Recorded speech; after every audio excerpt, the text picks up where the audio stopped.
जब स्वयम्भू मनु आदिलाई पनि उत्पन्न गर्नुभन्दा अगाडि भगवानले जगतको सृष्टि गर्नको निम्ति सृष्टिकर्ताको रूपले ब्रह्मालाई उत्पन्न गर्नुभयो। ब्रह्मालाई उत्पन्न गरेपछि ब्रह्माले आत्मचिन्तन गर्नुभयो। आत्मचिन्तन भनेको म को हुँ भनेर आफूले आफूलाई खोज्नु भनिन्छ आत्मचिन्तन। म को हुँ? म हात हुँ भन्दा होइन, हात त मेरो हो। म टाउको दुखेर मर्न आँटे कहिले भनिन्छ? के भनिन्छ? मेरो टाउको दुख्यो। त मेरो भन्ने चाहिँ को? मेरो खुट्टो मेरो शरीर भनेर भन्छौँ। त्यो मेरो भन्ने को हो? त्यो मेरो को खोजी गर्नु, त्यसलाई भन्छ आत्मचिन्तन गर्नु। म को हुँ? म हात पनि होइन, शरीर पनि होइन, मन पनि होइन, बुद्धि पनि होइन भन्दै भन्दै जाँदा त्यो आत्माको रूपले म भन्नेवाला ममै वांशो जीवलोके जीवभूत सनातन, त्यो ब्रह्म परमात्मा नै, ईश्वर चैतन्य नै त्यो म भन्नेवाला। त्यो ब्रह्माजीले आत्मचिन्तन गर्नुभयो। आफ्नो हृदय आकाशभित्रै भगवानको दर्शन पाउनुभयो।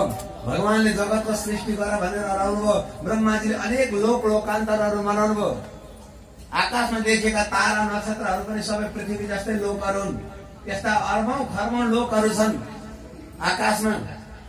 हाम्रो खुला आँखाले जति देखिन्छ त्यो भन्दा पनि धेरै तारा देखिन्छ टेलिस्कोपले हेर्दा। आकाशको ताराहरूलाई हेर्ने एउटा क्यामेरा छ, वैज्ञानिक क्यामेरा, त्यसलाई टेलिस्कोप भनिन्छ। अझ वैज्ञानिकहरू के भन्दैछन् भने यो टेलिस्कोपको क्षमता भन्दा बाहिर पनि यस्ता आकाशमा करोडौं करोडौं ताराहरू छन् भनेर। त ब्रह्माजीले ती सबै लोक लोकान्तरहरू बनाइसकेपछि घर त बनाइयो ठुल्ठुलो, तर घरमा बस्ने मान्छे भन्यो भने घरको शोभा हुँदैन। अब ब्रह्माजीले घरमा बस्ने मान्छे बनाउनु पर्यो भनेको पहिलो नम्बरमा सन्तान पैदा हो भन्नुभयो। ब्रह्मलोकमा नै पैदा हो भन्ने बित्तिकै सनक, सनन्दन, सनातन, सनत कुमार नाम गरेका 4 जना पुत्रहरू उत्पन्न भए। ब्रह्माजीले पैदा हो भनेको मनको संकल्प गर्ने बित्तिकै पैदा भइहालेछन् उनीहरू। ब्रह्माजीले भन्नुभयो बाबु मैले जसरी पैदा हो भनेको छ तिम्रो पनि पैदा हो, पैदा हो, पैदा हो भनेर सन्तान पैदा गर भनेको 4 जनाले भने पिताजी हामी त सन्तान पैदा नगर्ने, पैदा गर्ने बित्तिकै माया मोह आसक्ति सबै त्यतैतिर लाग्छ, हामी त हरिको भजन गर्दै घुम्ने। ब्रह्माजीलाई रिस उठ्यो। मैले नै भर्खर पैदा गराएको, उल्टै मलाई त तिम्रो ज्ञान दिने भने एकदम रिसाउनु हो। तर त्यो रिसलाई ब्रह्माजीले रोक्न खोज्नुभयो।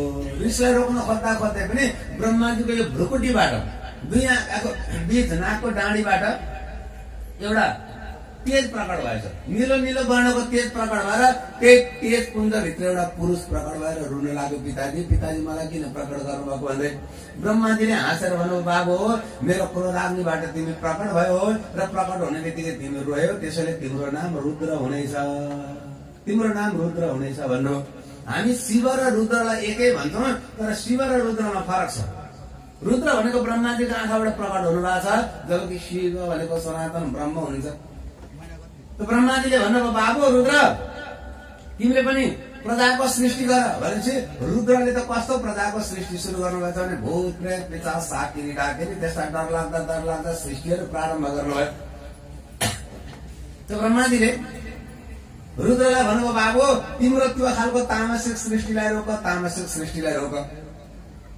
रुद्रले त्यो खालको तामसिक सृष्टिलाई रोक्नु भयो। यो भूत प्रेत पिशाच साकिनी डाकिनी आदि आदि भनिन्छ नि, बोक्सी आदि भनिन्छ नि, त्यो रुद्रले सृष्टि गर्नुभएको अरे सबैलाई। जस्तो बोक्सी भन्दा मैले सम्झिहालेँ। तपाईँलाई म एउटा प्रश्न गर्छु ल, जे मनमा लाग्छ त्यही भन्नु होला। यो बोक्सी छ कि छैन मैले सोधेको तपाईँलाई।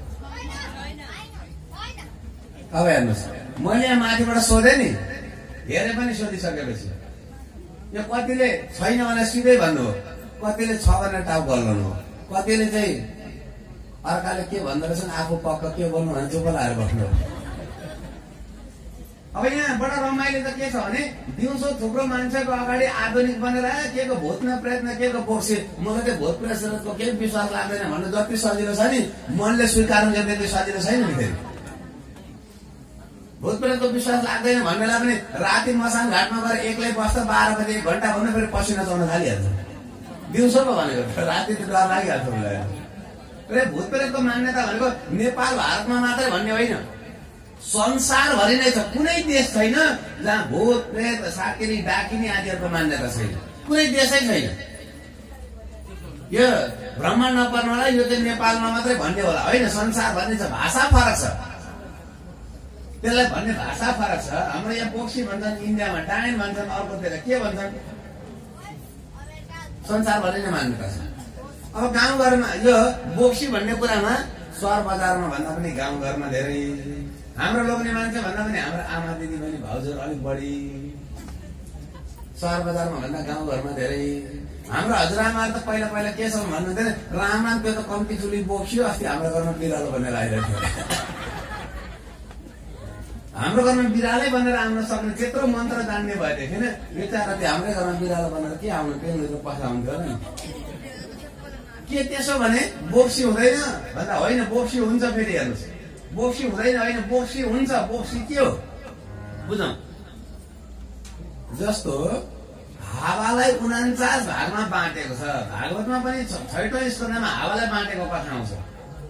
अब 7 दिनमा हामीले बसेर भागवतको कथा सुनाउने भनेको त अलिअलि टिपेर कता कताबाट सुनाउनै भयो त, माला गाँसेर। सबै कथा त सुनाएकै छन्, सुनाउन सकिँदा पनि सकिँदैन 7 दिनमा। त 6औं स्कन्धमा 49 वायुको उत्पत्ति प्रसङ्ग आउँछ। हाम्रो शास्त्रले हावालाई 49 भागमा बाँटेको छ। हामीहरूले फेर्ने श्वासको हावा र पानी मुनि बस्ने जन्तुले फेर्ने श्वासको हावा अलग हो। हामीहरूले फेर्ने श्वासको हावा, फलभित्र पनि किरा हुन्छ त्यसले फेर्ने श्वासको हावा अलग हो। हामीहरूले फेर्ने श्वासको हावा र वृक्षले फेर्ने श्वासको हावा अलग हो। हामीहरूले फेर्ने श्वासको हावा जमिनभित्र पनि किराहरू हुन्छन् त्यसले फेर्ने श्वासको हावा अलग हो। श्वासमा फेरि त कुनै पनि जीव बाँच्दैन, तर हावा फरक छ। त्यही हो, हावालाई 49 भागमा बाँटेको छ। 49 प्रकारका हावा मध्ये एउटा हावाको नाम हो बोक्सी हावा हो। त्यो हावाले शरीरलाई छोयो भने शरीरमा अप्ठ्यारोपन महसुस हुन्छ। अनि त्यतिखेर हामी जान्नेकोमा, हामी झ्याप्रीकोमा गएर फोकफाक आदि गर्ने भन्छौँ, लागो लागो भन्छौँ, झार्ने काम गर्छौँ। त्यो हावाले, त्यो दूषित हावाले छोएकोलाई त्यसरी झारफुक आदिहरू गरिन्छ। तर त्यो रहस्यलाई नबुझेर कहिलेकाहीँ मान्छेले के भन्छन् भने, मान्छेलाई नै बोक्सी भन्थे। गाई दुधै थियो, त्यसले आएर हेर्ने बित्तिकै कस्तो मन्त्र खुनाइदियो पनि गाईले त लत्याउनु पो थाल्यो भने त्यस्तो चाहिँ हुँदैन। तर एक अर्थमा चाहिँ मान्छेलाई पनि बोक्सी भन्दा हुन्छ। कुन अर्थमा भने, बाघ भनेको बाढी, असी भनेको तरबार जस्तो बोली बोल्दै अर्काको चित्त दुखाउँदै हिँड्नलाई बोक्सी भन्दा हुन्छ अरे, नत्र भने कुनै मन्त्र जान्ने चाहिँ होइन। त्यो 49 प्रकारको हावा मध्ये एक हावाको नाम हो त्यो बोक्सी हावा भनेको। त्यहाँ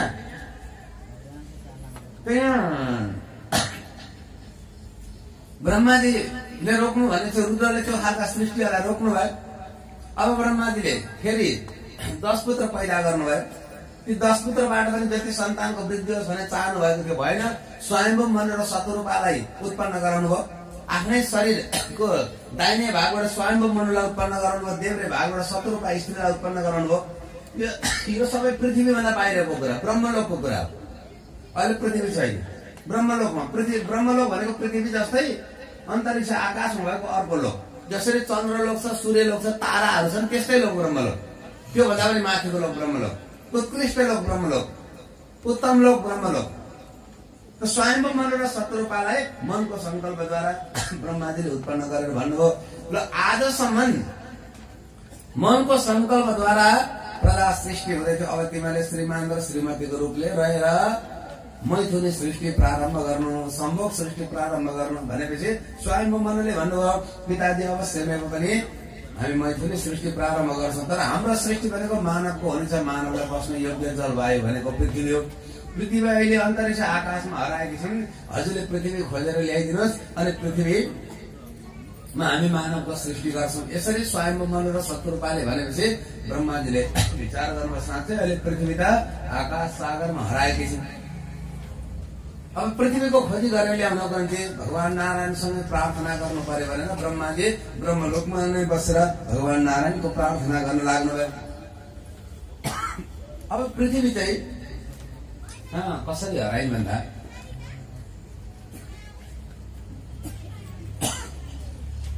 ब्रह्माले अनेक लोकान्तरहरू बनाएर पृथ्वीलाई पनि बनाएर जहाँ अड्याउनु भएको थियो, त्यो अड्याइएको ठाउँबाट चाहिँ पृथ्वी आफ्नो लिकलाई छोडेर अनन्त आकाशमा हुरिन पुग्यो।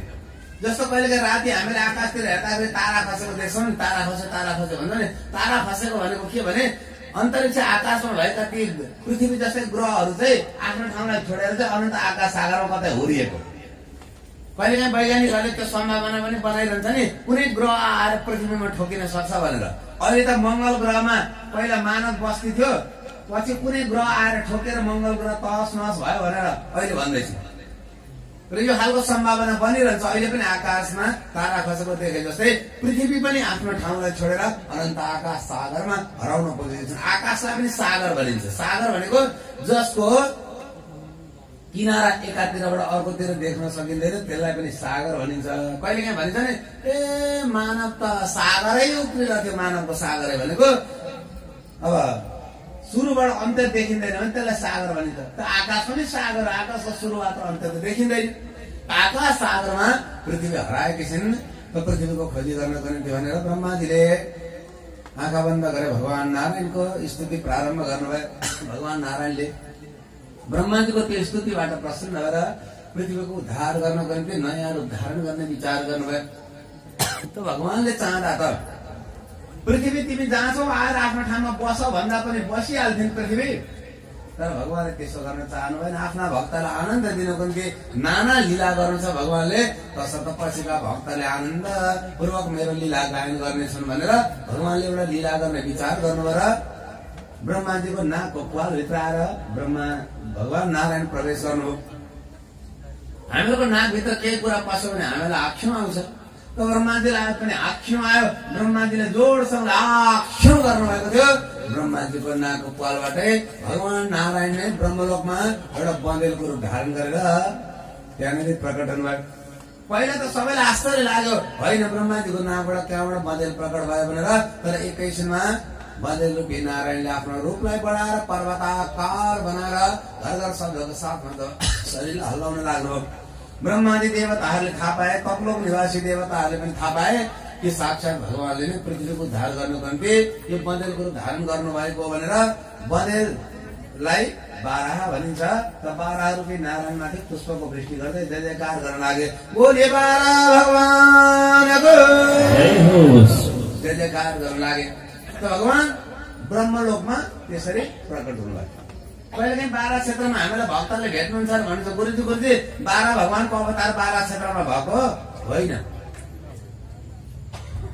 कतिले त बारा क्षेत्रमा 12वटा भगवानको मन्दिर छ भन्नुहुन्छ, होइन 12वटा 13वटा होइन। त्यहाँ बराह भगवानको अवतार भएको, त्यसैले बराह अवतार भनेको, बराह क्षेत्र भनेको। त बराह भगवानको अवतार पृथ्वीमा भएकै होइन। बराह भगवानको अवतार त ब्रह्मलोकमा भयो ब्रह्माजीको नाकको प्वालबाट। अनि पछि पृथ्वीलाई खोजी गरेर ल्याएर भगवान बाराह सानो स्वरूप धारण गरेर पृथ्वीमा बस्नु भयो। सिधै त्यो क्षेत्रमा बराह क्षेत्र धाम भनेर रहेको। त यहाँ भगवान ब्रह्मलोकमा त्यसरी प्रकट हुनुभयो। पर्वताकार शरीर बनाएर जब शरीरलाई हल्लाउन लाग्नुभयो भगवानले, भगवान बराहको शरीरबाट रौँहरू ब्रह्मलोकमा झर्न लागे। जनलोक निवासी तपलोक निवासी, जो जनलोक तपलोक भनेको पृथ्वीभन्दा बाहिरको अर्को लोक, त्यहाँ बसेका ऋषि मुनिहरूले यज्ञ गर्दा काम लाग्छ भनेर बराह भगवानको शरीरबाट झरेका रौँहरूलाई भेला गर्न लागे, जसलाई कुश भनेर भनिन्छ। कुनै पनि यज्ञ आदि कार्य गर्दाखेरि पवित्र मानेर कुशलाई जो प्रयोग गरिन्छ भगवान बराहको शरीरबाट झरेको रौँ भनेर त्यसलाई पवित्र मानिएको। तपाईँहरूले स्वस्थानीमा सुन्नुहुन्छ कि वृन्दाको श्रापले गर्दा विष्णु कुश बने भनेर। यो कुनै कल्पको कुरा हो। वृन्दाको श्रापले गर्दा विष्णु कुश बने, तर अहिलेको कल्पको नाम हो श्वेत बाराह कल्प। पण्डितहरूले संकल्प पढ्दा सुन्नु त उहाँहरू कल्पको नाम भन्नुहुन्छ। हरेक संकल्पमा कल्पको नाम आउँछ। हरि ओम तत्सत हरि ओम तत्सत हरि ओम तत्सत ओम विष्णु विष्णु विष्णु श्रीमद् भगवत महापुरुषस्य विष्णु राज्य प्रतमानस्याद्य सकल जगत सृष्टि कारण श्री ब्रह्मण निवृत्ति परादे श्री श्वेत बाराह कल्पे भन्नुहुन्छ। त अहिलेको कल्पको नाम हो श्वेत बाराह कल्प। र यो कल्पमा चाहिँ कुशको उत्पत्ति भनेको भगवान बराहको शरीरबाट झरेको रौँबाट मानिएको छ। त्यसैले पवित्र मानिन्छ कुशलाई। जब जब स्वस्थानी आउँछ नि, अब पनि माघ महिना आउँदैछ, स्वस्थानी आउँदैछ। जब जब स्वस्थानी आउँछ, स्वस्थानीका बारेमा अनेक तरिकाबाट टीका टिप्पणी गरिन्छ। र टीका टिप्पणी धर्मशास्त्रमा गर्ने पनि केवल हिन्दूको शास्त्रलाई मात्रै हो, किनकि हिन्दूले केही गर्दैन भन्ने छ। त्यही भएर हिन्दूका शास्त्रमाथि मात्रै टीका टिप्पणी गरेर अरू धर्मका धर्मशास्त्रमा अलिकति पनि टीका टिप्पणी गरौँ त। जब जब एक दिन तीजको व्रत बसेको बारेमा नाना थरी विरोध गर्नेहरूले कसैले महिनौ चाहिँ पानी पनि नखाइकन व्रत बस्दाखेरि पनि फेरि अर्को धर्मको बारेमा चाहिँ चुई पनि बोल्दैन, किन हिन्दूले केही गर्दैनन् भन्ने बारे। र यो हिन्दूलाई कार बनाउने काम चाहिँ यो अहिंसा परम धर्म भन्ने श्लोकलाई चाहिँ अनावश्यक व्याख्या गरेर हामीले नै बनाएको, हिन्दूलाई कार बनाउने काम चाहिँ। यहाँ स्वस्थानी जब आउँछ नि, स्वस्थानीको समय के मानेमा चाहिँ विष्णुलाई अनेक तरिकाले गाली गर्छन् भने विष्णुले अर्काको श्रीमतीको सतीत्व डगाए र श्रीमानलाई मारे भनेर। अरे त्यो भन्नुभन्दा अगाडि पहिला हेर न स्वस्थानी, पढ न, बुझ न स्वस्थानीमा विष्णुले वृन्दाका पति जालन्धरलाई किन मारे, किन जालन्धर कि पत्नी वृन्दाको सतीत्व डगाउनु पर्यो? पहिला कारण खोजी गरौँ त। जालन्धर यस्तो पात्र हो, उसमा शक्ति छैन, तर श्रीमतीले त्यो साधना गरेर त्यो आराधना गरेर पतिव्रताको नामबाट त्यो शक्ति आर्जन गरेकी छिन् र त्यो प्राप्त गरेको आसुरी शक्ति चाहिँ उनले श्रीमानलाई दिन्छन् र श्रीमानले श्रीमतीबाट प्राप्त गरेको शक्तिको दुरुपयोग गरेर त्यतिखेरका दुनियाँका सारा स्त्री जातिहरूको अस्तित्व लुट्दै हिँडेको छ। स्वस्थानीमा जसलाई जगतकी मालिकनी भनिएको छ, पार्वतीको त अस्तित्व लुट्छु भनेर कैलासम्म पुगेको थियो भने जालन्धर दुष्टले सामान्य आमा दिदी बहिनी माथि कत्रो अत्याचार गर्थ्यो होला। हो त्यो अत्याचार गर्ने जालन्धरलाई मार्नको निम्ति देवताले प्रयत्न गरे, सकेनन्, किनकि जालन्धरकी पत्नीले चाहिँ जालन्धरलाई त्यो आसुरी शक्ति दिने, आसुरी शक्तिको कारणले गर्दा जालन्धरको अत्याचार बढेको छ। विष्णुले बुझ्नुभयो कि जालन्धरकी पत्नी भलै पतिव्रता स्त्री हो, तर आसुरी शक्ति श्रीमानलाई दिएर हजारौं स्त्री जातिको अस्तित्व लुटाउँदैछ यसले भने त्यो लुटाउने कारण यसको श्रीमती नै हो। अब यसको श्रीमतीको अस्तित्वलाई डगाएर यसको पापी श्रीमानलाई मार्छ भनेर भगवान विष्णुले आमा दिदी बहिनीहरूको सत्व रक्षा गर्नको निम्ति जालन्धरकी एउटी त्यसकी दुष्ट पत्नीलाई वृन्दालाई सतीत्व डगाइदिनु। त्यसपछि एउटा अत्याचारबाट स्त्री जातिले मुक्ति पाएका छन्। त्यहाँनिर त्यो महान वैभवलाई बिर्सिएर विष्णुलाई दोष लगाउने भनेका त जसले स्वस्थानी बुझेकै छैन तिनीहरूले मात्रै, कोही चाहिँ खालि त्यसै पछाडि दौडेर मात्रै, होइको पछाडि दौडेर मात्रै। र धर्मशास्त्रको बारेमा टीका टिप्पणी गर्नेले यथार्थ रूपमा गरौँ न, हिन्दूको 4वटा नराम्रो देखाउँदा मुसलमानको पनि 4वटा नराम्रो देखाउनु, क्रिस्चियनको पनि 4वटा नराम्रो देखाउनु, बौद्धिस्टको पनि 4वटा नराम्रो देखाउनु न, तर अरूकोमा चोइ बोल्दैन, अरूकोमा चोइ बोल्दैन, बस यता मात्रै हो लाग्ने।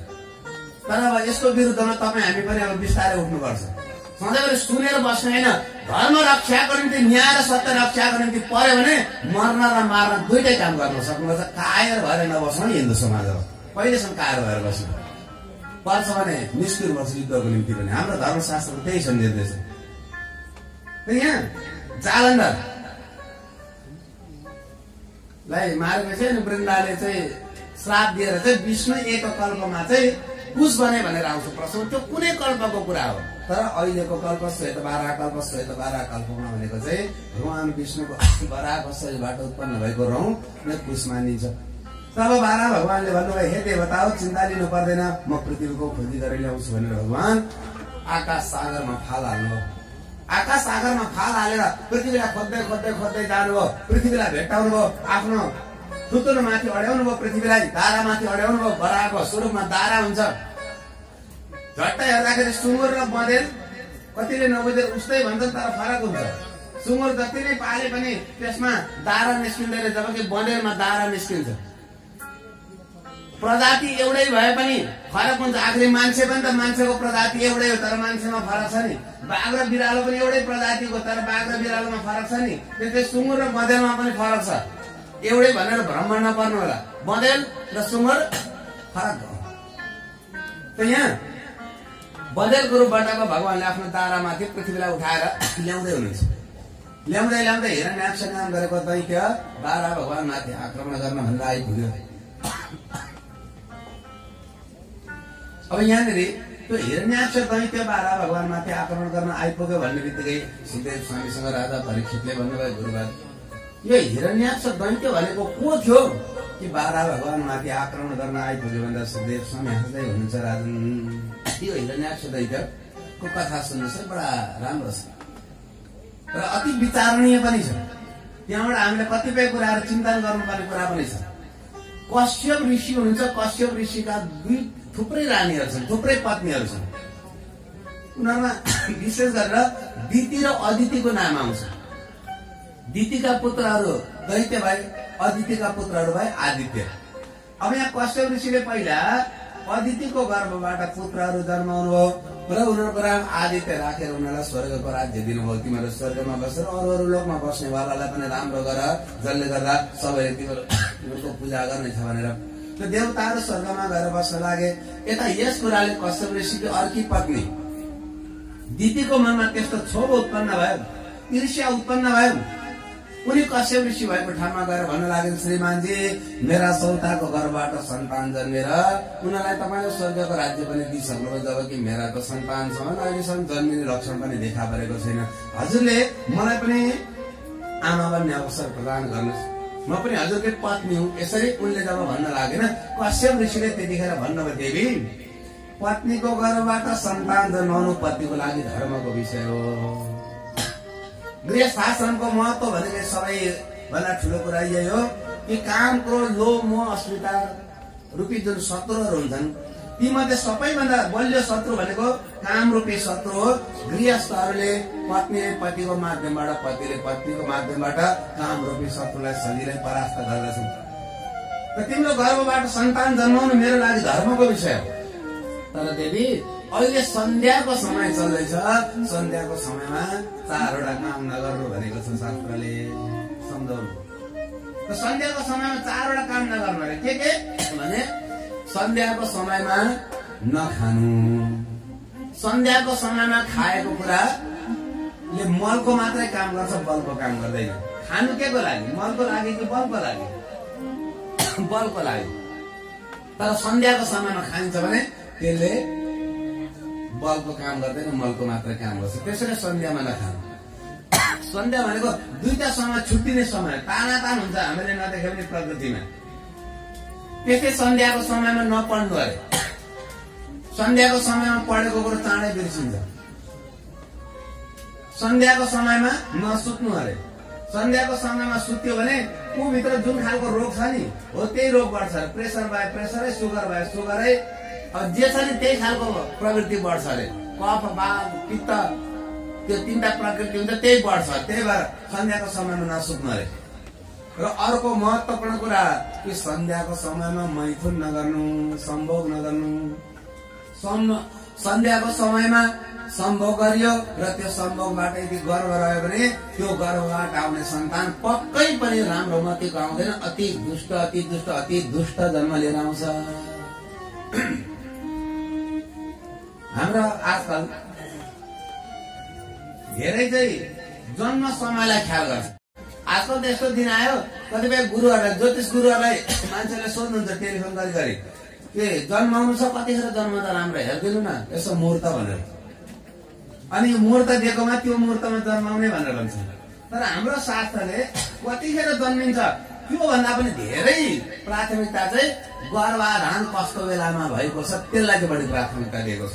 रावण कतिखेर जन्म्यो भन्दा पनि रावणको गर्भाधान कस्तो बेलामा भयो।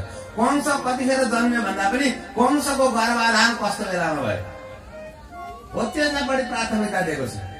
त्यो शास्त्रले भन्छ प्रकृतिमा हामीले एउटा फूल लगाउनु पर्यो भने फूल लगाउने ठाउँको माटो कस्तो छ, बीज कस्तो छ, फूल कुन महिनामा लगाउने ख्याल गर्छौँ। एउटा धान लगाउनु पर्यो भने, एउटा गहुँ लगाउनु पर्यो भने, एउटा कुनै बाली लगाउनु पर्यो भने पनि सबै कुराको ख्याल गर्छौँ। तर प्रकृतिको सबैभन्दा सुन्दरतम फूल भनेको मानव रूपी फूल लगाउने बेलामा चाहिँ कुनै ख्यालै गर्दैन। जतिखेर काम हुन जागृत भयो त्यतिखेर प्रवृत्त हुन्छौँ, जसले गर्दा हामीले चाहेको भन्दा विपरीत त्यो जन्म भइरहेको हुन्छ। त्यसैले शास्त्रले भन्छ कि मानव रूपी फूललाई पनि रोप्ने बेलामा ख्याल गर समयको भन्छ। तर अब कतिपय यस्ता शास्त्रका गहिरा कुरा गरेर पनि मान्छेले पछाडिबाट उडाउँछन् भनिहाल्नु। त्यस्तो बेलामा कसलाई राम नाम जप्छ भनेर जप्दैन, थाहा छ। तर करोडौंमा भन्दै जाँदा एउटाले त पालन गर्छ नि, दुईटाले त पालन गर्छ नि। हो त्यही पालन गर्नेकोमा महामानवको जन्म हुन्छ, कृष्णको जन्म हुन्छ, रामको जन्म हुन्छ, सीताको जन्म हुन्छ, भ्रुकुटीको जन्म हुन्छ, ताराको जन्म हुन्छ, महामानवको जन्म हो त्यही घरमा हुन्छ। लाखौं करोडौंमा एउटाले पालन जसले गर्छ उसकोमा हुन्छ। यहाँ शास्त्रले निर्दिष्ट गरेको छ कि यी यस्ता यस्ता कुराहरूबाट सुन्दर सन्तान प्राप्तिको निम्ति यी कुराहरूबाट बच्नु भनेर पहिला पहिला पुराणहरूमा पनि आउँछ नि, अमुक व्यक्तिहरूले बिहा गरेपछि सन्तान प्राप्ति गर्नको निम्ति तपस्या गर्न वनमा गए भनेर।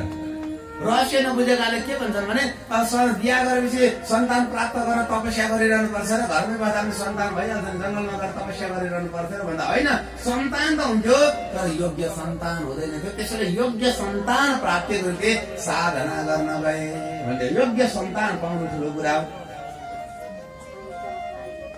कश्यप ऋषिले सम्झाउनु भयो, हेर देवी 4वटा कुरा सन्ध्याको समयमा गर्नु हुँदैन। अहिले सन्ध्याको समय चल्दैछ, सन्ध्याको समय टर्न देऊ, त्यसपछि म तिमीमा गर्भ स्थापना गराउँछु।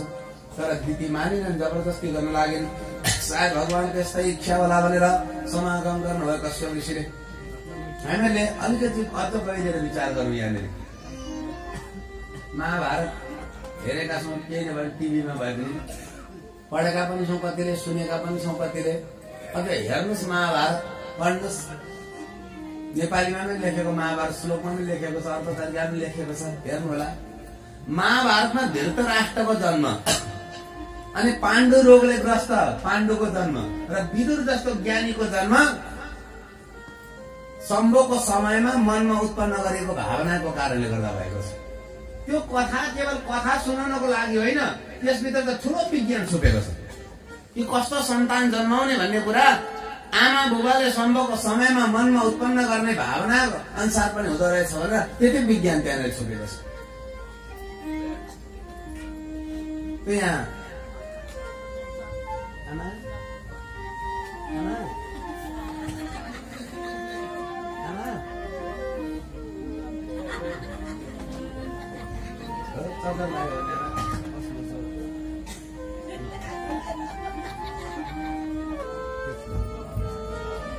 त्यसो पनि वृद्ध शरीर होइन, शरीर यसो अडेस लाग्ने ठाउँ चाहिन्छ भने अडेस लाग्ने ठाउँमा अलिकति औषधिहरू केही खानु छ भने आमा एकदम समयमा औषधिहरू खाने है, सबै कुराहरू खाएर जाने शरीरको। के लेखेको हुन्छ, जस्तो गरम यति बजे भनेर लेखेको हुन्छ र गरमभन्दा यति घन्टा अगाडि र यति घन्टा पछाडि केही खानु हुँदैन भनेर लेखेको हुन्छ। अनि त्यहाँ के नियम लेखेको हुन्छ, नोट भनेर तल लेखेको हुन्छ, यो नियम कसलाई कसलाई लाग्दैन भनेर लेखेको हुन्छ। बालकलाई, वृद्धलाई, अशक्तलाई र रोगीलाई यो नियम लाग्दैन भनेको हुन्छ। रोगी जो पनि हुन्छ औषधिहरू खानुपर्ने, बालकलाई पनि लाग्दैन, वृद्धलाई पनि लाग्दैन, रोगीलाई पनि नियम, अशक्तलाई पनि लाग्दैन। त ख्याल गर्ने यस्ता कुराहरूको पनि तब कथातिर लाग्नु हामी फेरि। त कश्यप ऋषिले सम्झाउँदा पनि दिदी मानिनन्, जबरजस्ती गर्न लागेन। कश्यप ऋषिले समागम गर्नुभयो, गर्भ स्थापना गर्नुभयो र भन्नुभयो, हे चण्डिके, अघि त देवी भन्दै हुन्थ्यो, अब भन्नुभयो हे चण्डिके, हे अमङ्गल स्वरूपा, मैले भन्दा पनि तिमी नमानेर असमयमा तिमीले गर्भ स्थापना गरेकी छौ, जसले गर्दा तिम्रो गर्भबाट सन्तान त पैदा हुन्छ तर दुष्ट सन्तान पैदा हुनेछन् भन्दिनौ। त्यतिखेर दिदी हात जोडेर थरथर काँप्दै भन्छन्, त्यस्तो नहोस् कि सुन्दर सन्तानको जन्म होस्। कश्यप ऋषिले भन्नुभयो, अघि तिमीले समयको ख्याल गरिनौ, अब रोएर पश्चाताप गरेर केही हुँदैन। तर पनि मेरो प्रार्थना गर्दैछु, म वरदान लिन्छु, एउटा तिम्रो नाति भने भगवानको भक्त बन्ने छ, यसरी आशीर्वाद पनि दिनु। त्यो नातिको रूपले भक्त प्रहलादको जन्म भएको छ। त्यो दिदीले गर्भ धारण गरिन्, पछि 2टा पुत्र जन्मे दिदीको गर्भबाट। कश्यप ऋषिले यसो हेर्नुभयो, 2टाको नाम राख्ने बेलामा उनीहरू जस्ता स्वभावका हुन्छन् त्यस्तै नाम राखिदिनु भयो। एउटाको नाम राख्नुभयो हिरण्याक्ष भनेर र अर्कोको नाम राख्नुभयो हिरण्यकशिपु भनेर। हिरण्याक्ष भनेको, हिरण्य भनेको सुन, नामको कति अर्थ छ हेर्नुहोस् है, बुझ्नुहोस् है। हिरण्य भनेको सुन सम्पत्ति, अक्ष भनेको आँखो। कतिको आँखो खालि सम्पत्ति मात्र हेर्ने हुन्छ नि, हाई पैसा हाई पैसा हाई पैसा हाई पैसा हाई पैसा भने खालि पैसाको मात्रै पछाडि जो को छन् उनीहरूको नाम हो हिरण्याक्ष भनेर। पैसा हो, पैसा बिना केही हुँदैन। तर त्यसो भन्दैमा पैसै सबै कुरा होइन नि, पैसो भन्दा पतिर समाज पनि छ, आफन्त पनि छन्, नरनाता पनि छन्, इष्टमित्र पनि छन्, साथीभाइ पनि छन्, धर्म पनि छ। देश पनि छ। र पैसा भन्दा पर्दैन ती कुराहरू पनि छन् भन्ने कुरालाई बिर्सेर पैसा पैसा पैसा पैसा पैसा भनेर दौडिने त्यही नाम हो हिरण्याक्ष।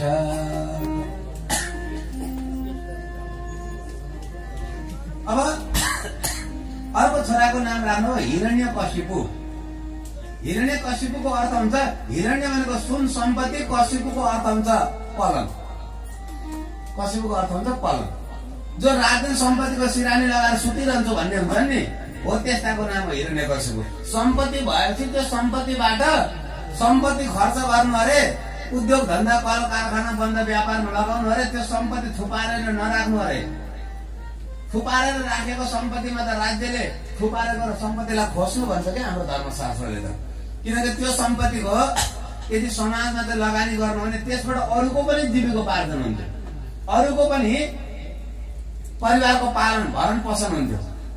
तर त्यतिकै थुपारिएको सम्पत्ति भनेको त त्यसले त केही हुँदैन। त जो सम्पत्तिको सिरानी लगाएर खालि सुतिरहन्छ नि, हो उसको नाम हो हिरण्यकशिपु।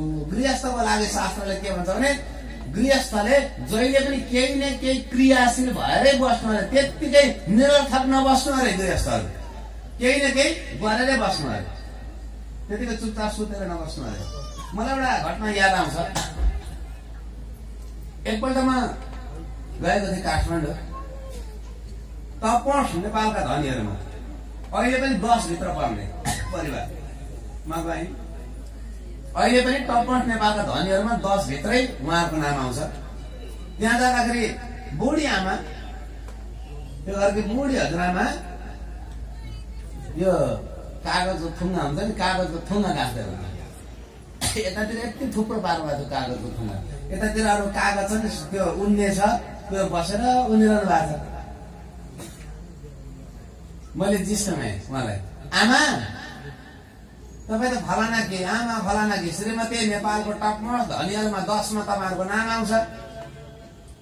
अनि तपाईँ यहाँ थुङ्गा जाँच्दै हुनुहुन्छ, यो के गर्नुहुन्छ भनेको आमाले के भन्नुभयो भने, हजुरआमाले के भन्नुभयो भने, पण्डित नानी काम छैन दिनभरि त्यत्तिकै बस्नुभन्दा घरमा काम गर्ने मान्छे छन्, उनीहरूलाई अराउँछु, उनीहरूले ल्याइदिन्छन् यो।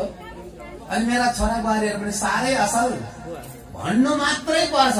मेरा छोरा बुहारीहरूले जति भने पनि मलाई दिनलाई एकैछिन पनि ढिलो गर्दैन, भन्नु मात्रै पर्छ। रात दिन सोधिरहन्छन्, आमा के गर्नु इच्छा छ भन्नु है, के गर्नु इच्छा छ भन्नु है, इच्छा नमार्नु जे मन लाग्छ भन्नु है भनेर भनिरहेछन् मेरा छोरा बुहारीहरूले। मलाई कुनै कुराको कमी छैन।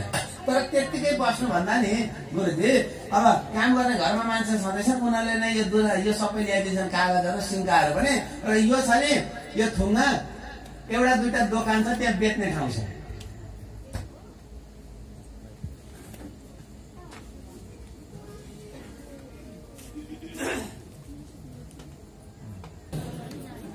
कथा के पो भन्दै थिएँ म साथी भने, के गर्नुहुन्छ आमा भनेको मैले के भन्नु भने, मलाई कुनै कमी छैन, छोरा बुहारीलाई मैले भन्नु मात्रै पर्छ, सबै कुरा पुरा गरिदिन्छन्। मलाई त भनिरहेछन्, आमा भन्नु है, भन्नु के छ इच्छा भन्नु है, इच्छा कुनै नमार्नु है भन्नु है भनिरहन्छन्।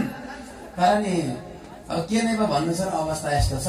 दिनभर त्यतिकै बस्नुभन्दा यिनैले गएर काम गर्नेहरूले नै ल्याउँछन् यो सबै दुना के अरे गाँच्ने, कपडाहरू गाँच्नको निम्ति कागजहरू सिङ्काहरू पनि ल्याउँछन्। र बेच्ने 2-4वटा दोकान पनि यिनीहरूले नै खोलेका छन्। म यहाँ बसेर दिनभरि भगवानको नाम लिँदै गाँसिरहन्छु।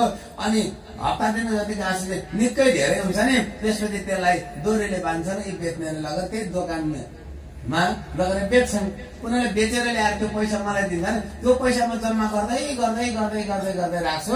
र त्यसपछि यो पैसा छ नि पण्डितजी, म के गर्छु भने यिनी मेरा घरमा काम गर्नेका छोराछोरीहरूलाई कपी किनिदिन्छु, डटपेन किनिदिन्छु, स्कुलको फिस तिर्दिन्छु, दसैँ तिहार आउँछ लुगा किनिदिन्छु, हो यस्तै यस्तै कुरामा खर्च गरिदिन्छु। यो पैसाबाट म अरू केही मेरो आफ्नो लागि मैले केही गर्नु पर्यो, यिनीहरूकै निम्ति म खर्च गरिदिन्छु भन्नु।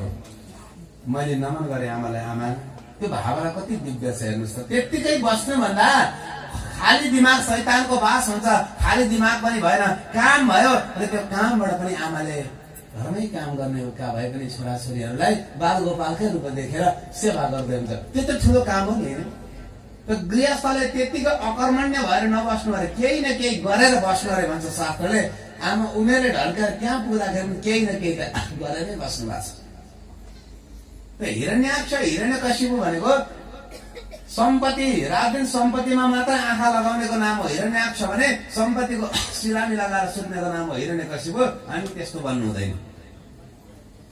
कश्यप ऋषिले दुईटालाई नाम राखेर भन्नुभयो बाबु पहिला तिम्रो भन्दा अगाडि पनि मैले देवतालाई जन्माएर स्वर्गको राज्य दिएको थिएँ। उनीहरू स्वर्गमा बसेर अरू लोकमा बस्नेवालाले राम्रो गर्छन्, जसले गर्दाखेरि सबै लोकमा बस्नेले उनीहरूलाई देवता भनेर पूजा गर्छन्। त तिमीलाई पनि म पातालको राज्य दिन्छु, तिमीहरू पातालमा बसेर अरू बस्ने लोकमा बस्नेवालाले राम्रो गर, जसले गर्दा तिमीलाई पनि सबैले पूजा गर्नेछन् भनेर पातालको राज्य दिनुभयो। तर हिरण्याक्ष र हिरण्यकशिपुले पातालको राज्य पाउने बित्तिकै हिरण्याक्षले भन्यो हिरण्यकशिपुसँग भाइ यो पातालको राज्य त साह्रै सानो छ, अब म अर्काको पनि राज्य खोज्छु भनेर अरूहरूको राज्य पनि लोकान्तरहरू पनि खोज्दै जाँदै थियो। त्यति नै खेर 12 भगवानले पृथ्वीलाई चाहिँ आकाश सागरबाट उठाएर ल्याउँदै गरेको देख्ने बित्तिकै 12 भगवानको पछाडि लाग्यो त्यो हिरण्याक्ष नै थियो। भन्न लाग्यो ए जंगली पशु यो पृथ्वी छोडिहाल। पृथ्वी त ब्रह्माजीले हामीहरूको लागि बनाउनु भएको हाम्रो अधिकार क्षेत्रभित्रको हो, पृथ्वी छोड भन्न लाग्यो। 12 भगवानले उसको एक कुरा सुन्नु भएन। लगेर पृथ्वीलाई जहाँनेरि अड्याउनु पर्छ त्यहाँनेरि अड्याउनु भयो। हामी सानोमा केटाकेटी हुँदाखेरि सुन्थ्यौँ कि पृथ्वी चाहिँ शेषनागको टाउकोमा चाहिँ अडिएकी छिन्। अनि शेषनागले यसो टाउको हल्लाउँदाखेरि भूकम्प हुन्छ हल्लिएर भनेर त्यस्तै लाग्थ्यो। तर शास्त्र पढेपछि पो बुझ्यो कि शेषनाग भनेको के रहेछ भनेर। यो तेजको नाम रहेछ शेष भनेको।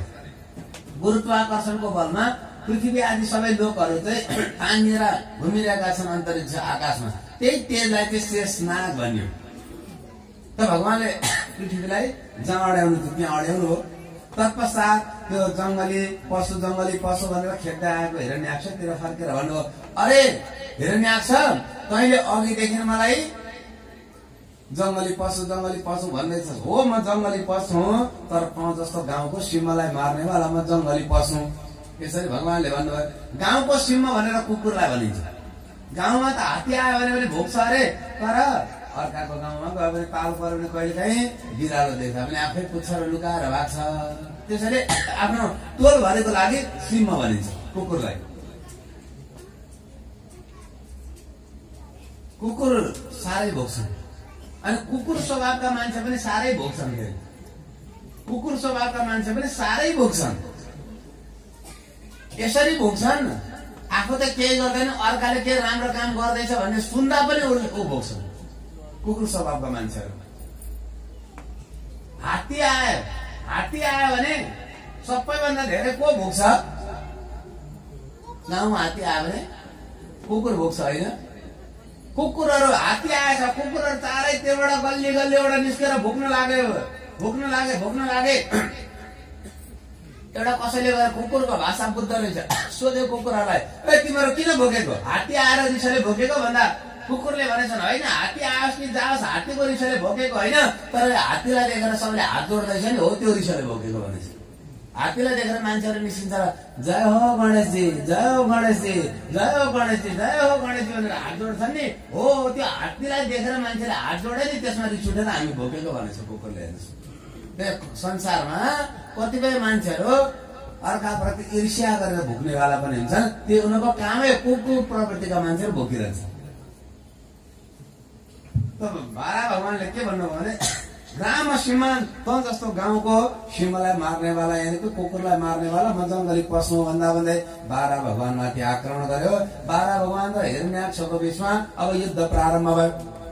भगवान यसरी हिरण्याक्ष दैत्यलाई खेलाउँदै हुनुहुन्छ, मानौ जसरी मुसालाई बिरालोले खेलाउँदैछ त्यसरी खेलाउँदै हुनुहुन्छ। शंकर भगवानले भन्नुभयो हेर देवी देवता हो 12 भगवानमा रिस छैन। भगवान विष्णु त सत्वगुणवाला हुनुहुन्छ, सत्वगुणीमा रिस हुँदैन। 12 भगवानले हिरण्याक्ष दैत्यलाई मार्नुहुन्न, यसरी खेलाइ मात्रै रहनुहुन्छ। यसो गरौँ हामी भित्र भएको तमोगुण जो छ त्यो रिस निकालेर 12 भगवानको शरीरभित्र प्रवेश गरौँ। त्यो सम्पूर्ण देवी देवताले आफ्नो भित्र भएको तमोगुण निकालेर 12 भगवानको शरीरभित्र प्रवेश गराएपछि 12 भगवान यसरी रिसाउनु भयो कि हिरण्याक्ष दैत्यलाई च्याप्प समाएर फन घुमाएर जोडसँगले मुड्क्यो पछाडि हिरण्यकशिपु र त्यही मारियो। सबै त्यहाँनिर भएका जनलोक तपलोक निवासी देवताहरूले 12 भगवानमाथि पुष्पको वृष्टि गर्दै जयकार गर्न लागे। बोले 12 भगवानको जय हो। यसरी जयकार गर्न लागे। भगवानले त्यो हिरण्याक्ष दैत्यलाई मार्नु भयो। हिरण्याक्ष दैत्य मर्यो, धरतीमा पछारियो। अब 12 भगवानले विचार गर्नुभयो, योभन्दा अगाडि पनि धेरैपल्ट मैले वराहको स्वरूप धारण गरे, आउँथे पृथ्वीको उद्धार गर्दै फर्केर जान्थे। तर यसपल्ट चाहिँ अब आफ्ना भक्तहरूको कल्याण गर्नको निम्ति पृथ्वीमै कतै सानो रूप धारण गरेर बस्नु पर्यो र पछिका भक्तहरूले मेरो लीला गायन गर्नेछन्, त्यसको निम्ति केही लीला पनि गर्नु पर्यो। यस्तो 12 भगवानले विचार गर्नुभयो। र अब 12 भगवानले अघि देवताले प्रवेश गराएको रिसलाई देखाउँदै पृथ्वीलाई खन्न लाग्नुभयो, पृथ्वीलाई जोत्न लाग्नुभयो। पृथ्वी काँप्न लागेन, देवताहरू हल्ला गर्न लागे कि भगवान रिसाएर पृथ्वीलाई खन्दै जोत्दै हुनुहुन्छ। भगवानको आघातलाई सहन नसकेर पृथ्वी पातालमा पुगिन् भने फेरि कसले उद्धार गर्छ। त्यतिखेर शंकर भगवानले भन्नुभयो, देवी देवता हो, भगवान बारामा रिस थिएन, हामीले रिस प्रवेश गरायौं। त्यही रिसलाई देखाउँदै 12 भगवानले पृथ्वीलाई खन्दै जोत्दै हुनुहुन्छ। अब यसो गरौँ, हामी भित्रबाट जुन सत्व गुण छ, दया माया क्षमा परोपकारको जुन गुण छ सत्व गुण, त्यो सत्व गुणलाई निकालेर 12 भगवानको रिसलाई शान्त गर्ने प्रयत्न गर्नुपर्छ। त हुन्छ भने शंकर भगवानले नै तरिका बताउनु भयो। सबै देवी देवताले आफूभित्रको सत्व गुणलाई निकाले र कामधेनु गौमाता हुनुहुन्थ्यो, गौमातालाई दिँदै भने गौमाता यो सत्व गुणलाई धारण गरे 12 भगवानको रिसलाई हजुरले शान्त गर्नु होला। कामधेनु गौले हुन्छ भन्नुभयो, लिनुभयो सबैको सत्व गुण। उपयुक्त ठाउँमा 12 भगवानको स्तुति गरेर म 12 भगवानलाई रिसबाट शान्ति गराउँछु भन्दै 12 भगवानभन्दा अगाडि हिँड्न लाग्ने गौमाता कामधेनु। 12 भगवान दक्षिण दिशातिर लाग्नु भएको छ। 12 भगवानभन्दा 20, 25, 30 कोस अगाडि गौमाता हिँड्दैछन्। दक्षिण दिशातिर जति पनि समुद्रहरू छन्, पृथ्वीमा पहिलादेखि नै नदी नालाहरू झरनाहरू जो छन्, सरोवरहरू जो छन्, ती सबैमा नुहाउँदै 12 भगवान सारा दक्षिण दिशातिर घुमिसक्नु भयो। तर कहीँ पनि रिस शान्त भएको छैन, झन रिस बढ्दैछ। अब यता पृथ्वी के अरे दक्षिण दिशातिरको पृथ्वी घुमिसकेर 12 भगवान चाहिँ हिमालयतिर जान्छ भनेर उत्तरको बाटो समाउनु भयो। यही बाटो गर्दै अगाडि बढ्दै हुन्छ। कामधेनु गौमाता 12 भगवानभन्दा अगाडि 20-25 कोस अगाडि हिँडिरहेका छन्, उपयुक्त ठाउँको खोजी गर्दै। कामधेनुको अगाडि बढ्ने क्रममा हाम्रो अहिले जो धरान छ, धरान भन्दा उता विष्णु पादुका जुन तीर्थ छ, त्यो विष्णु पादुका तीर्थको त्यो माथितिर पहाडमा चढ्दै हुन्थ्यो। अकस्मात कामधेनु गौको कोख फाट्यो। स्थानबाट पानीका धाराहरू निस्केर बग्न लाग्यो, जलका धाराहरू बग्न लाग्यो। त्यो धारा त्यहाँबाट बग्दै अहिले आएर जहाँ 12 क्षेत्र धाम छ त्यहाँनिर ढुङ्गामा थुनिएर यसो दह जस्तो भन्यो। कौशिकी त पछि आएकी छिन्। दह जस्तो भन्यो। 12 भगवान चत्राको बाटो गरेर अगाडि बढ्दै हुनुहुन्थ्यो। त्यहाँनिर पुग्ने बित्तिकै जलकुण्ड देख्ने बित्तिकै 12को स्वभाव म झम्लङ्गसँगले पानीमा फाल हाल्नु भयो। आश्चर्य भयो। सारा पृथ्वीभरि घुम्दा पनि जुन 12 भगवानको रिस शान्त भएको थिएन, आज त्यो जलकुण्डमा स्नान गर्ने बित्तिकै 12 भगवानको सारा रिस शान्त भयो। भगवानको सबै कुरा थाहा पाउनुहुन्छ, फेरि पनि केही थाहा नपाए जस्तो गरेर विचार गर्नुभयो। अहो, यो जल कहाँबाट बगेर आएको रहेछ, जहाँ स्नान गर्ने बित्तिकै मेरो सारा रिस शान्त भयो भनेर भन्दै हुन्थ्यो। त्यतिखेर कामधेनु गौमाता माथिबाट भगवानको स्तुति गर्दै त्यहाँनिर आइपुग्यो प्रभु। कि जितम ते जितयज्ञ भावनम त्रयं तनुसां परिदन्वते नमः। यद्रो मगरते स्निलिल्लरध्वरा तस्मै नमः कारणशोकरायते। स्तुति गर्दै आइपुगिन्। भगवानले भन्यो, देवी तिमी को हौ? कामधेनु गौले भनिन्, प्रभु म कामधेनु गौ। देवताहरूले सत्वगुण प्रदान गरेर हजुरको रिस शान्ति गर्नु भनेका थिए। अहिले जुन जलकुण्डमा स्नान गर्दा हजुरको रिस शान्त भयो, त्यो जल भनेको मेरो कोख फाटेर निस्केको जल हो। यहाँ स्नान गर्दा हजुरको रिस शान्त भयो। 12 भगवानले खुसी भएर भन्नु, देवी सारा भूमण्डलभरि घुम्दा पनि जुन मेरो रिस शान्त भएको थिएन, आज तिम्रो जलराशिमा स्नान गर्दाखेरि मेरो रिस शान्त भयो। म तिमीसँग साह्रै प्रसन्न छु। भन तिम्रो इच्छा के छ? इच्छा के छ? वरदान माग। त्यतिखेर कामधेनु गौले भने प्रभु मलाई 2टा वरदान दिनुहोस्। हुन्छ 2टा माग। त पहिलो वरदानको रूपमा कामधेनु गौले भने प्रभु हजुर रिसले पूर्ण भएर घुम्दै हुनुहुन्थ्यो, मेरो कोखबाट निस्केको जलमा स्नान गर्दा हजुरको रिस शान्त भएको छ। अब म यहाँ कोका नदी नाम धारण गरेर नित्य बगिरहन्छु भने यो मेरो किनारमा रहेको पर्वतको नाम आजबाट बराहकोट पर्वत हुनेछ। यो बराहकोट पर्वतको बीच भागमा हजुर सदा सर्वदा नित्य अब यही मूर्ति शिलाको रूप धारण गरेर बस्नु होला। पहिलो वरदान मलाई यो दिनुहोस्। त्यो बारा भगवानले भने ओ मिति देवी कथास्तो मैले तिमीलाई वरदान दिएँ, तिम्रै किनारमा रहेको बराहकोट पर्वत भनेर अहिले तिमीले नै नाम देऊ। यही बराहकोट पर्वतको बीचमा म शिलाको रूप धारण गरेर बस्नेछु। यो मेरो लागि भू वैकुण्ठ हुनेछ, पृथ्वीको वैकुण्ठ हुनेछ। मेरो लागि योभन्दा प्यारो क्षेत्र अन्यत्र कहीँ पनि हुने छैन। अब अर्को वरदान के माग्छ? कामधेनुले भने प्रभु हजुर यहाँनिर शिलाको रूप धारण गरेर बस्नुहुन्छ, म यहाँ नदीको रूप धारण गरेर बस्छु। पृथ्वीका कुनै पनि भागमा बस्ने मानवले जीवनमा एकपल्ट मात्रै पनि मेरो जलमा आएर स्नान गरेर मेरो जल लगेर हजुरको श्री विग्रह मूर्तिमा चढाएको छ भने त्यो जल चढाउने वाला व्यक्तिले मृत्युको बेलामा हजुरलाई सम्झिन सकेन भने पनि मेरो जल चढाएको पुण्यले गर्दा हजुरले उसलाई सम्झेर आफ्नो धाम दिनुहोला। अर्थात् मेरो जल हजुरको श्री विग्रह मूर्तिमा चढाउने वालाले कहिले पनि नराम्रो नपरोस्। त बाला भगवानले तथास्तु भनेर वरदान दिनुभयो। भन्नुभयो देवी तिम्रो जल मेरो मूर्तिमा ल्याएर चढाउँछ जसले भने त्यसले मृत्युको बेलामा मलाई सम्झिन सकेन भने पनि म उसलाई सम्झिन्छु जल चढाएको पुण्यले गर्दा र म उसलाई आफ्नो धाम दिन्छु। यसरी भनेर भगवान बराह कामधेनु गौलाई वरदान दिएर त्यो बराहकोट पर्वतको बीच भागमा मूर्तिको रूप धारण गरेर बस्नुपछि त्यो पवित्र तीर्थको नाम बराह क्षेत्र धाम भनेर रहन गयो। बोले बराह क्षेत्र धाम। बराह क्षेत्र जानुभयो भने बराह क्षेत्रमा सबैभन्दा महत्वपूर्ण कुरा बराह क्षेत्रको भनेको कोका कौशिकी संगमको जल ल्याएर बारा भगवानलाई चढाउनु, संगमको स्नान अनि बारा भगवानलाई ल्याएर जल चढाउनु। अरू थोक चढाउनुहोस् या नचढाउनुहोस् तर जल बारा भगवानलाई ल्याएर कोकाको जल चढाउनुहोस्। त्यहाँको महत्व भनेको त्यही। जस्तो हामी जतिजना पनि गएका छौँ नि बारा क्षेत्र कतिजना गएका छौँ? जान जति हात उठाउँछ। बारा क्षेत्र त प्राय गरेर जानु भएको छ होइन? अब जानु त सबै जानु भएको छ, धेरैजना जानु भएको छ। तर कोका कौशिकी संगममा स्नान कतिजनाले गर्नुभएको छ? हात उठाउनु त स्नान गर्ने जतिले। अब स्नान पनि गर्नु भएको छ, जल ल्याएर कतिजनाले बारा भगवानलाई चढाउनु भएको छ? हात उठाउनु त।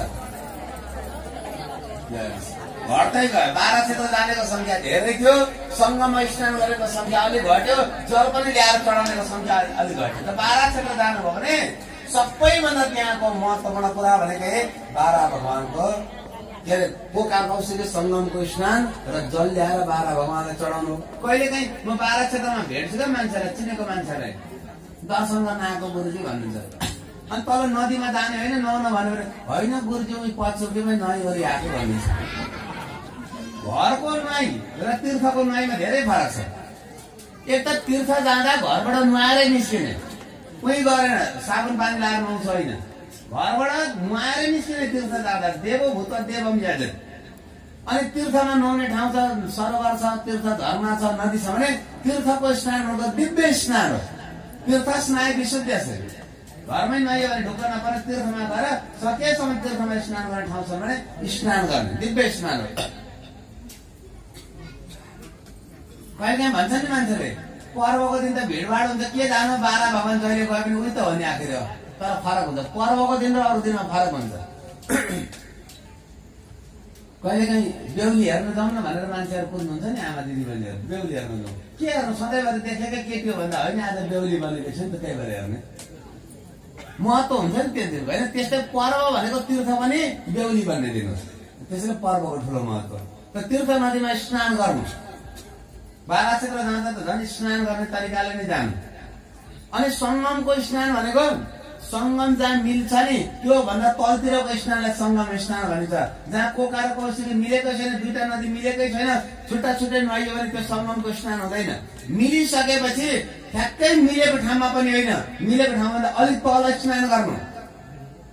ठ्याक्कै मिलेको ठाउँमा जहाँ पनि दुईटा नदीको संगम हुन्छ नि, दुईटा मिल्छ नि भनिन्छ, त्यो मुनि चाहिँ भगवान विष्णुको चरण पादुका हुन्छ अरे। त्यसैले त्यो चरण पादुकामा सिधै टेकेर नुहाउने होइन, मिलेको ठाउँबाट अलिक तल नुहाउने। जहिले पनि जोखिम पनि जहिले पनि कम हुन्छ। हामी त बारा क्षेत्रको मान्छे धेरै डुबी पनि रहन्छ नि त्यहाँनिर। कोही त संगम भन्दा माथि गएर नुहाउने हुन्छ नि डुब्छ, कोही चाहिँ संगममा सिधै नुहाउनु हुँदैन, जब कि अलिक तल नुहाउनु पर्ने ठाउँमा तर सिधै संगममा पस्दैन, एउटाले ठेलेर अर्कोलाई कहाँ पुर्याइदिन्छ स्नान गर्ने। र बारा क्षेत्रको चाहिँ संगमको जल ल्याएर बारा भगवानको श्री विग्रह मूर्तिमा चढाउनु नै सबैभन्दा ठुलो कुरा हो त्यहाँको चाहिँ। भगवान यसरी कामधेनु गौ मातालाई जो वरदान दिएर बस्नुभयो बारा क्षेत्रमा, त्यसपछि बारा क्षेत्र धाम भनेर रहन गयो। कामधेनु गौको कोखबाट फाटेको जुन निस्केको जुन जलधारा छ जसलाई कोका नदी भनिन्छ।